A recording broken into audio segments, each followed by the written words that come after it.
everyone, welcome back to my channel LIL Genius। तो दोस्तों आज मैं आपको बताऊंगा कि आखिर why do we celebrate Diwali. तो बिना देरी के इस वीडियो को शुरू करते हैं। सबसे पहले एशियंट इंडिया में एक प्रिंस रहता था जिसका नाम था राम और उसकी एक वाइफ थी जिसका नाम था सीता। और एक दिन राम और सीता एक सुंदर से बगीचे में खेल रहे थे।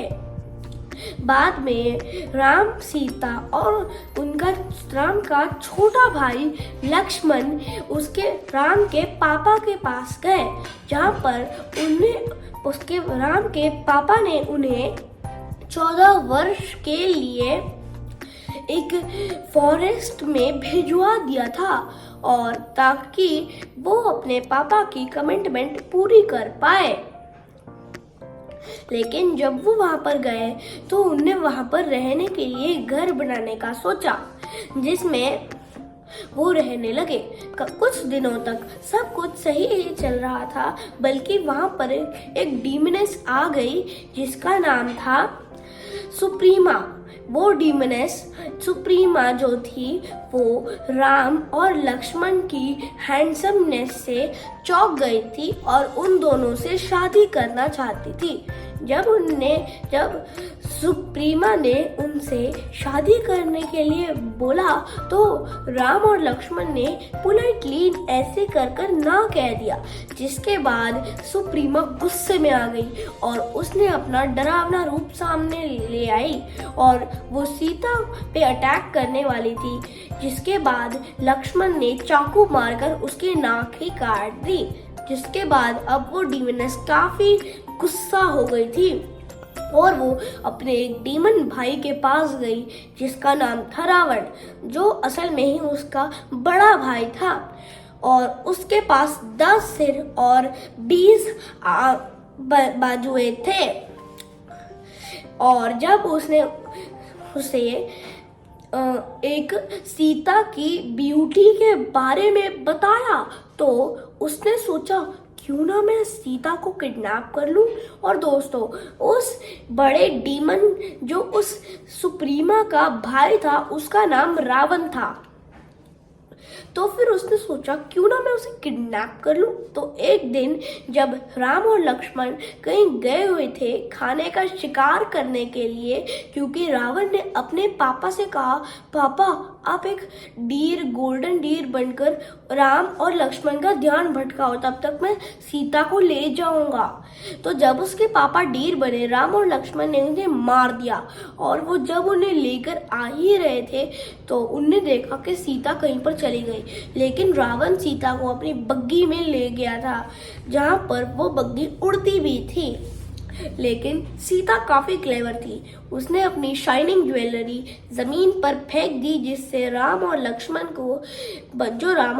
को बता रही थी कि मैं उस तरफ हूँ। जैसी वो ज्वेलरी को फॉलो कर ही रहे थे, बीच में उन्हें एक ऐसा आदमी मिला जो एक आदमी और बंदर का कॉम्बिनेशन लग रहा था और उसके पास खुद की आर्मी भी थी। और वहां पर कुछ बंदर थे जो उसके दोस्त बन गए। उन्होंने बंदरों से सीता को ढूंढने को कहा तो वो सारे बंदर हर इंडिया के पोर्शन में फैल गए और ढूंढने लग गए। साथ में उनने भालू को भी ले लिया था। एक दिन जब हनुमान हवा में उड़ रहा था तो उसने एक सुनसान आइलैंड को देखा जिस पर ये सीता थी। और उसके साथ ही बड़ा सा पैलेस था।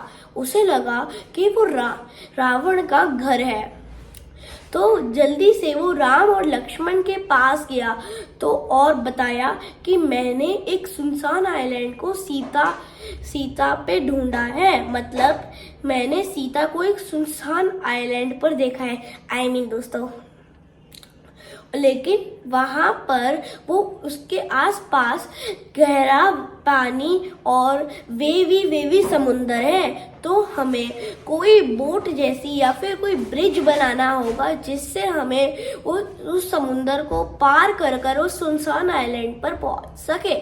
तभी हनुमान जी ने एक ब्रिज बनाने का फैसला किया, जिससे उसने अपने बंदर की आर्मी के साथ पत्थरों उठाकर फेंक कर एक ब्रिज ही बना डाला। फिर उस ब्रिज के ऊपर से ही वो उस सुनसान आइलैंड पर गए। और दोस्तों मैं अब एक बात तो पता नहीं भूल गया, उस सुनसान आइलैंड का नाम क्या था? तो दोस्तों सुनसान आइलैंड का नाम श्रीलंका था, यहाँ पर रावण रहता है। वहां पर गए जहाँ पर उनने रावण की खतरनाक आर्मी का सामना किया, जिसके बाद राम कुछ दिनों तक उनने लड़ा और राम जी ने तभी एक मैजिकल एरो हवा में फेंका, जो हवा में जाते जाते ही उसके 10 अलग अलग टुकड़े हो गए, जो हर रावण के एक एक सिर पर लग गए। ऐसे ही रावण मर गया और राम लक्ष्मण सीता को लेकर अयोध्या वापस लौटे। अयोध्या उनका गांव था।